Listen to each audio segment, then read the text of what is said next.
Welcome guys to this tutorial. In this video I will be talking about how you can delete apps on iPhone, iPad, and you might have an issue where you cannot find the delete app button.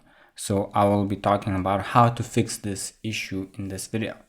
But before going into the details, please smash that like button. This will help me with the YouTube algorithm.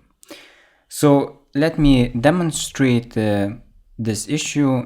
So if, for example, in order to delete any app, you would need to hold your finger on the app. So for example, for this app, and then press remove app, but you might see this screen as shown here, where you can see remove from home screen, but you cannot see a red button which says remove the app. The removing from home screen, as it suggests, it will remove from the screen, but it will not actually delete the application. Also, please note that some of the applications, they cannot be deleted. So for example, App Store, Clock, these are applications that cannot be deleted. In order to fix this issue, go to settings. Here, go to screen time.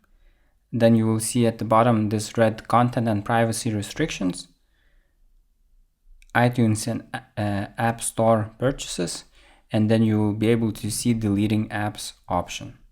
Press allow and then close the settings.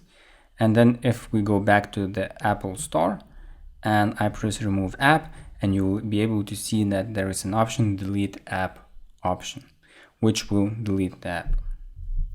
I press cancel, and as mentioned before, some applications, they cannot be removed. So for example, if I go to Clock and then press remove app, even though this setting we just changed it, I cannot remove Clock app.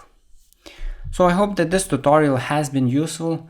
Please smash that like button, subscribe to the channel if you would like to see more content like this, and hopefully see you guys in another video.